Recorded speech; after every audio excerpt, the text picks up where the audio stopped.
Looking for toys that'll get the biggest reactions? Yes, please.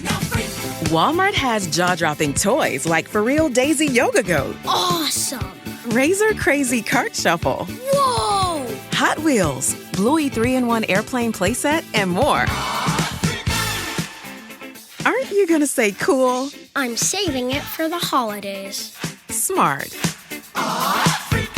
Welcome to your Walmart. So I know that everyone is saying right now that they want the election to be over. This is what journalists are saying. Can't wait for it to be over. I feel like my family members are saying this. I feel like every voter we talk to, they're like, I cannot wait for this to be over. But I'm curious, what are you guys going to miss about this part of election season and this exciting lead up to Election Day? Long pause. Long pause, I think, is the answer. The silence is telling. I get excited when voting starts. And so I do get up in the morning and reach down to the floor next to my bed and grab my laptop where I put it the night before and start looking at data from the states. And that's fun. Amy, that is not a very healthy sleep practice, and I hope that changes after Election Day. My son this morning was literally talking about how you're not supposed to look at your phone for 90 minutes before bed. Yeah, whatever. And I'm like, he is much more well-adjusted than I am.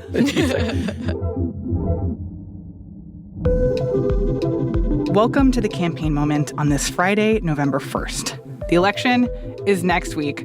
Oh my gosh. I'm Martine Powers, co-host of Post Reports. My gosh. And I am Aaron Blake, senior political reporter and author of the Campaign Moment newsletter. We're also joined this week by our good friend Amy Gardner, who covers voting on the democracy team for The Post. Hey, team. Great to be here, as always. Thanks for being here.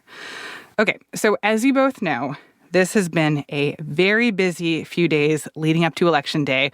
We are not sliding calmly into this. Just to start, President Trump and Vice President Harris have been making their closing arguments to voters at the Ellipse outside the White House on Tuesday. Harris delivered basically a wrap-up speech to her supporters. I was able to go, we did an episode about it on Post Reports this week, and I was surprised by the sheer number of people who were there. I mean, the Harris campaign said that it was 75,000. I don't know if it was actually that, but it seemed like a lot. At the same time, her speech really brought up points that she'd raised before. I think if people watched the debate or have seen her other speeches, there wasn't a lot that was different here. On day one, if elected, Donald Trump would walk into that office with an enemies list. When elected, I will walk in with a to-do list. So in the meantime, this has also been a pretty newsy week for Donald Trump and the messaging coming from his campaign. Of course, there were the comments from the beginning of the week about Puerto Rico, a comedian at his rally calling Puerto Rico a floating island of garbage. And Aaron, you did a great job diving deep into that with our colleague Philip Bump on the Campaign Moment on Tuesday. Yeah, I was pretty struck by how scared Republicans seem to be about this, this joke. They really backed away from it pretty quickly, and the Harris campaign has gone after it pretty hard. Though at the same time, then President Biden had his own garbage comment after that. He used the word garbage while he was talking about Trump support, and Harris tried to distance herself from that comment. Aaron, I know that you did a deep dive into this and whether or not an apostrophe might make a difference here in terms of whether Biden was actually calling Trump supporters garbage. So President Biden was talking about the joke that was made at a Trump rally over the weekend about the floating island of garbage, and he turned that on somebody, depending on how you interpret it. He said, quote, "The only garbage I see floating out there is his supporters. His demonization of Latinos is unconscionable and it's un-American." The question is whether he was saying supporters, plural, basically tarring large numbers of Trump supporters as being garbage, or whether he meant to refer to this singular Trump supporter, Tony Hinchcliffe, the comedian who said the floating island of garbage comment. Oh, so in that case, it would be supporter apostrophe S. Supporter apostrophe S, which makes sense because he goes on to mention his demonization of Latinos is unconscionable. Is his referring to Tony Hinchcliffe? It's a matter of interpretation, and both interpretations are very valid. Realizing something about the importance of apostrophes totally changes the meaning. Stay in school, kids. So then there were comments made by Trump on Thursday night in an event with Tucker Carlson in Arizona. And he painted a hypothetical in which former Republican Congresswoman Liz Cheney would face gunfire. He was talking about him believing that she's too much of a war hawk, too interested in sending young people to die in other countries. And then he said this statement. She's a radical war hawk. Let's put her with a rifle standing there with 9 barrels shooting at her, okay? Let's see how she feels about it. You know, when the guns are trained on her face. So what did you guys make of this comment from Trump? I thought it was classic Trump, where you could interpret it in two ways, and that's kind of a thing that he even brags about. Isn't that what he calls the weave? Mm-hmm. Where, you know, there's an explanation that's more defensible. In this case, he's literally saying that she doesn't know what it's like to actually be in war, and he's describing what it might look like if she were actually in war. But, you know, there's the second interpretation, which is that it sounds threatening. She should have a bunch of barrels pointing at her. It makes it sound like he's describing, you know, her being in front of a firing squad or something. And, you know, immediately after the outrage, there was counter-outrage from Trump world, like, give me a break. This is what he meant, obviously. And that's kind of the cycle. That's the pattern, right? Yeah, I think some people are going too far with this and saying that he was like advocating for her to be executed. He certainly made similar comments before. Amy's right. This is a pretty transparent attempt to give people something that they can chew over and analyze in certain ways. But I think it's important to note the context here, which is that for the last 2 weeks, Republicans have been denying that Donald Trump is talking about turning violence against his political opponents. And here is Donald Trump imagining a scenario in which his political opponent is in a violent scene. So I think it's obviously a provocation. It's obviously problematic. And it's something that is going to be a significant issue in the coming days. And creates a real fear of, you know, what happens if Trump supporters interpret this and this sort of second meaning of a call for violence against her and what that could mean going forward. So that's all to say that this has been a week where we've been asking, like, which of these things is going to sway the election? Will any of these comments, any of these news moments, any of these messages that the campaigns are putting out, are they going to land with voters? And now we're finally at the point where we are about to find out.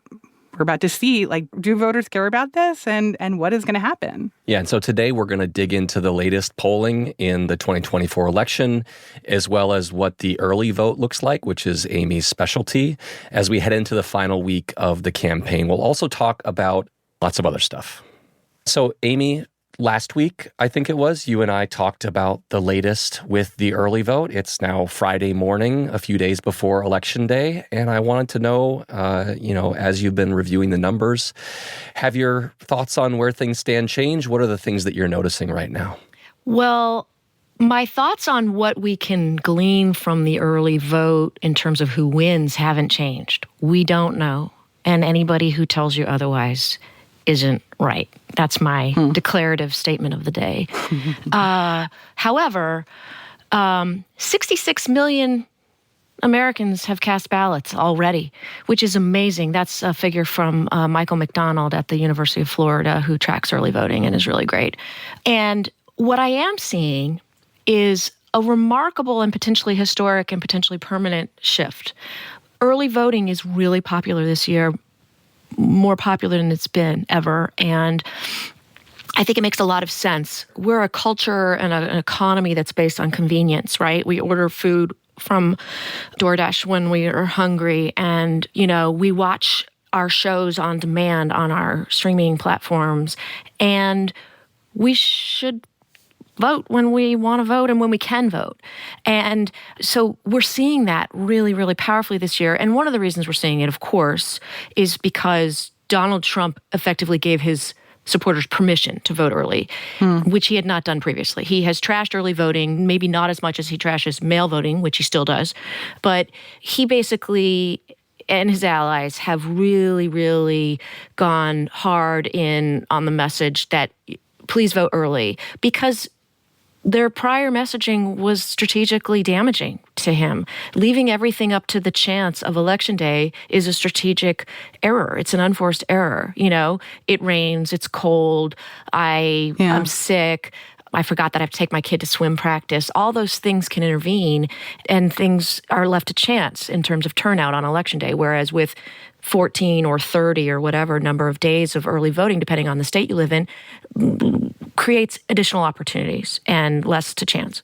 Well, so is that why you believe that you can't actually make conclusions about like who is quote unquote winning right now from seeing the early voting numbers? Because in the past, that was considered a good sign for Democrats, because Democrats are the ones who were most likely to early vote. But in terms of like the places where we're seeing these record numbers, you don't see a connection there between that record turnout and which side could be benefiting from that. That's right, because we do know that the vast majority of people who've cast their ballots so far are high-propensity voters. They voted in the last 2 presidential cycles. And that means that this is cannibalism of other methods of voting. A word that my editor told me I was not allowed to use in print. I was going to say cannibalism. No, really? Voter cannibalism not allowed in my stories. So I think But I guess it is allowed in the podcast. I think we settled on displacement. Anyway, Boo. So Republicans are voting in enormous numbers. Republicans are voting in greater numbers in Nevada, for instance, in the early vote, and that's a crucial swing state. And it may very well mean that Trump has the advantage right now in Nevada, but we don't know, because we don't know how much of that early vote is going to replace what would have come on Election Day. And there is an argument out there that the well is running dry for Republicans because they've done such a good job of telling their voters to get out and vote early, in person early. And, there are some predictions that in-person Election Day voting in a place like Nevada, for instance, will be as low as like 10 or 15% of the total vote cast, which is amazing. So we just don't know. And I'm not saying Trump doesn't win because he did this thing. He may. We just don't know. Yeah, and I was really struck by our colleagues Philip Bump and Lenny Bronner, who ran the numbers on this, and they found that across the 7 swing states, of the people who voted early, 94% of both parties, people from both parties, whether party registration or whether you can deduce that they are a supporter of one of the other parties, 94% of both sides were voters that had voted in at least one of the last 4 elections. So, you throw in, there's a lot of young people out there who couldn't vote before, and you're talking about a lot of people who have a demonstrated voting history who are among these early voters. And so that makes it just so difficult to know. It is a good sign for Trump that Republicans are apparently turning out and they're banking these votes for the reasons that Amy talked about, because you don't want to leave it to Election Day when things can come up, but it is not a dispositive thing where you can just say, oh, Republicans are doing X amount better with the early vote than before, so that means they should win by this amount. Right. And Democrats are still killing it on the mail-in ballots, and those ballots will continue to trickle in all the way to Election Day, and in some states past Election Day if they're postmarked by Election Day.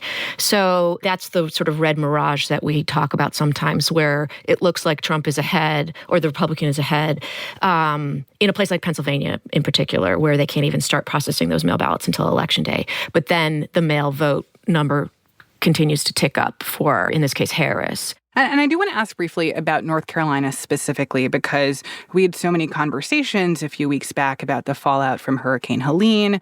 Would that affect turnout? Like, what does it mean for this state that is now like potentially flippable for Democrats? And what have we seen there in the turnout so far? And like, what does that tell us about whether this like fear that the hurricane would depress the vote there, whether that was a real fear? It hasn't happened. Turnout has been incredible in the western counties that were declared disaster areas. Wow. And a lot of that has to do with the messaging that went out from election officials, from state and local election officials, and from some emergency actions that they took to make it easier to vote. And that the state legislature, which is controlled by Republicans codified by passing into law so that there wouldn't be some of those same arguments that happened back during the pandemic election, like, oh, the election officials illegally changed rules and favored the Democrats. They were okay with changing the rules when they perceived that it was going to favor Republicans. I'll say that. That's kind of an interesting flip on that issue. But the bottom line is that turnout has been incredible. Voters were given permission to turn their ballots in anywhere in the state, any election office. So, like, there's this huge diaspora, right? Like Buncombe County, which is where Asheville is at risk of becoming a ghost town. I saw that headline this morning because so many people have left and they're staying with their grown children in Raleigh or Charlotte. But Helene happened so many weeks ago that there was time for people to request a new ballot get mailed to wherever they were staying temporarily. And then they could either mail it back to their local election office or they could drop it at any election office in the state and it would be taken back to their local county. And that was a huge benefit. But I do want to ask about a couple other voting issues that have come up, Amy. In particular, ballot boxes being set on fire? What is happening with that? Where have we seen ballots being burned, and how much should we be worried about this? Okay, so we've seen ballots being burned, and we've seen fake images of ballots being burned. That confuses things. Yeah, there was a deep fake, and it was in suburban Philadelphia, if I'm not mistaken. Aaron, correct me if I'm wrong, where a video was circulated on social media showing a bunch of ballots being burned, and it wasn't actually accurate. And I think CISA, the federal cybersecurity agency, came out and said this is fake, and it came from Russia. But ballots were actually burned or damaged in Washington State and Oregon. And I actually was on the phone with some officials from those two states. I think it was yesterday. Time is kind of a circle right now. But who told me so much interesting things about ballot boxes. They use these ballot boxes because those are both vote by mail states, right? Universal, everybody gets a ballot. The vast majority of voters vote by mail. They use these ballot boxes that they actually requisitioned in Oregon because they needed these incredibly secure ballot boxes that are 1/2-inch thick metal. And there's two models. One weighs 600 pounds and one weighs 1,000 pounds. They're either bolted or cemented to the ground. They tested them with a dump truck to see if it could be moved, and it couldn't. And I would have loved to watch that test happen. I know, me too. Someone just like speeding a dump truck at a ballot box. I know, me too. And the newer ones have anti-incendiary devices inside them so that if a bad actor comes around, as did happen in these two places, and puts an incendiary device through the slot, there's counterterrorism inside there that puts it out. The other thing is that they're designed. Wow. I know. It's so high tech. I know. The other thing that I learned is that they are designed to not have oxygen inside of them. Like, obviously, oxygen gets in when you open the slot, but somehow it closes really fast and it's sealed. And that's also part of the anti-incendiary technology, is to deprive any would-be fire from oxygen that it needs to grow. So wait, so did any ballots actually get burned or damaged? Yes. But in one case, it was like 3, and they were still able to identify the voters and contact them and give them an opportunity to vote again. In the other case, it was close to 500 ballots, which is obviously a lot, but they are also going through those ballots and trying to identify the voters and contact them. So it's kind of amazing, actually, that they were able to kind of swoop in and kind of, remediate the situation pretty quickly. Aaron, do you have thoughts on why this is happening? I mean, we don't know what the motivation is here. There's reporting that the incendiary devices in one of these cases had the words "Free Gaza" on them. That doesn't necessarily mean that this person is a supporter of the Palestinian cause. Sometimes people do things like that as a head fake.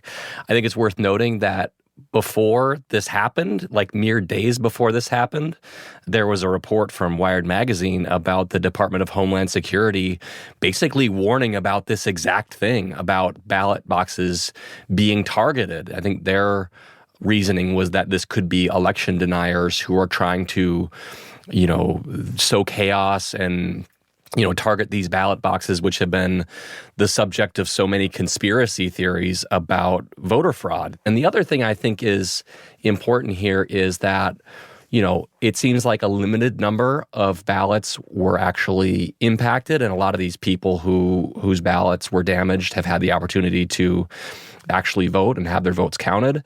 But think about the message that this sends to other people who would use those ballot drop boxes. Are you going to trust that you're going to put your ballot in that drop box, thinking that it could be targeted like this? That has an impact not just on faith in our elections, but also in people's voting habits. And so I think it's a pretty kind of scary moment in our politics that this has happened. I agree with that, but I want to make one additional point and say that the turnout and the use of the drop boxes around the country where they are used, because they're not legal in all states, has been so robust that one of the things that these election officials said from those 2 Pacific Northwest states, as well as others around the country, is that they believe that the turnout and the activity that they're seeing and the resiliency of the people of Western North Carolina and so on is a sign that people do trust our elections. And that's like an actual pillar of election security is public faith in the election, right? Like that's actually its own important thing. And so I completely agree with Aaron that there is an enormous effort underway by predominantly Trump allies to undermine our faith, and also not just Trump allies, but our foreign adversaries. Foreign actors, yes. Russia, Iran, and China. But it's not working is the takeaway of election officials, which I think is an important point to make. Yeah, and a very hopeful point. Yay, American democracy. All right, so let's take a break there, and then when we come back, we will talk about final thoughts going into the election, the latest look at the polling, and what's on your mind in these last few days. We'll be right back.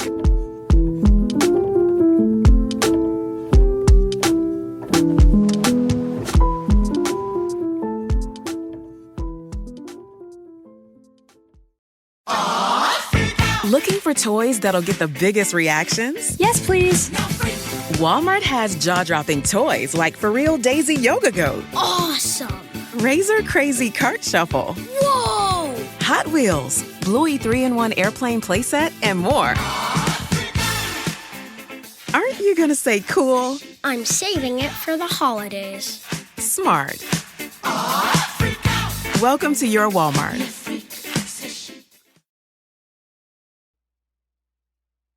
So, Aaron, throughout this year, you have calmly guided us through poll after poll, moment after moment of the numbers going up and down and getting closer and closer.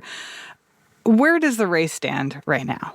Well, this morning I looked at our helpful Washington Post polling averages, which is a distillation of the most high-quality surveys, and it tends to be a little bit more selective about the ones that we use. We don't use kind of these fringe pollsters with methodologies that aren't terribly tested. And the short of it is that there's not been a whole lot of shifting. I mean, that's been the case for a long time, and it's still the case now. I think if you look really closely and you kind of squint at the numbers, you might see that Trump has gained a little bit in Pennsylvania and North Carolina. You might see that Harris has gained a little bit in Wisconsin and Michigan. But these are all shifts that are less than a point. And all of these states are now separated in our polling averages by 2 points or less.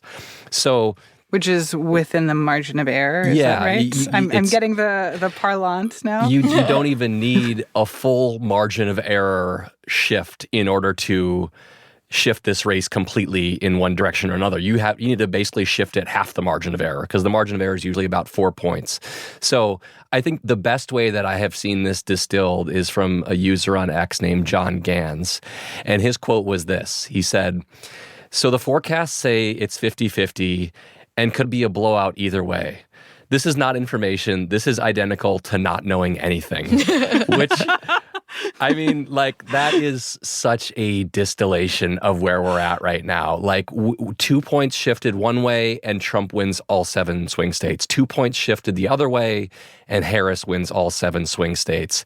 It is just so entirely close. And I know people are tired of hearing that, but it is so close in all of these states, and we have no real separation in any of them. So we don't know. I know you guys are looking at the polls right now because it's your job, but for regular people who are like also sitting in this moment of anxiety and uncertainty, like, do you think that there is anything useful at this point and in the next 4 days to be looking at this stuff? Or is this just a moment where you sort of have to accept, as you say, that we actually don't have much information at all and we just don't know what's going to happen? I mean, it's like all polling. If you are looking at it to predict something, you are likely going to be disappointed. If you're looking at it to give you some information about where things stand, then it can be helpful. We can look within these data and we see things like, Harris is running closer now to Trump when it comes to who people trust more on the economy. That's a significant data point because this was a significant advantage for Trump earlier in this campaign. You can look at things like the early vote, like the self-reported early vote. We have these early vote data where we see the party registration of who's coming out to vote early, and it's better for Republicans than it was before. There are more Republicans turning out than there were before, but we don't know who these people are voting for. Well, the polls give us some information on that. They actually show that Harris has a pretty substantial lead among the people who say they've already voted, and there are all kinds of caveats that come with that. But it gives us at least some information. And so I think the final days of this campaign are a time to look not at those top line numbers, which are not going to shift outside of the margin of error if they shift at all. It's at looking at some of these kind of smaller indicators that can give us a better sense of how those unaffiliated voters might shift, how much of a lead Harris is going to have going into Election Day, how some of these issues like the economy, like transgender rights are actually playing in the election. And so those are the kinds of things that I'm focused on right now. Well, let me just ask, too, about down ballot races. I know that there are a lot of them, and we can't get to all of them, but just thinking about control of the House, control of the Senate, and some of these critical House and Senate races, how are those looking, and what should people expect from what they're going to be seeing come out on Tuesday and the days after? Yeah, I think on the Senate front, it's pretty evident that Republicans are favored to take it over. That's just a symptom of a very favorable map for them. They already are going to win a seat in West Virginia. They're going to flip Joe Manchin's seat. He's retiring. And that gets them to 50-50. And then from there, it's, if they win the White House, they have the tiebreaker and they already have the majority. Otherwise, they need to win just one other seat, and they have all these red states and swing states where they are playing offense. Democrats are not really playing offense anywhere. There is an interesting race in Nebraska where independent Dan Osborne is running against Republican Senator Deb Fischer. There is no Democrat on the ballot. That appears to be a real race, and independent Dan Osborne could win, but that seems to be something that wouldn't actually impact the majority math, according to what we know right now. So more interesting than anything else. In the House, there was a forecast I saw this morning from the Cook Political Report, who is kind of my go-to for understanding the House, put the gap, the potential outcomes of the election at between a Republican gain of 5 seats and between a Democratic gain of 10 seats. Well, Democrats need to gain 4 seats in order to win the majority. So basically, you're having the outcomes span the number of seats Democrats need to flip the House. So that looks like it's going to be a very close race. We don't have a whole lot of polling on these House races, but you tend to think that these races kind of mirror the national environment. And to the extent we have a very close presidential race, we should expect the race for the House to be close as well. Interesting. Wait, so if I could summarize what you're saying, it's that the Senate looks really, really tough for Democrats, but the House is basically the same place where the presidential race is at, where it's like, who can say?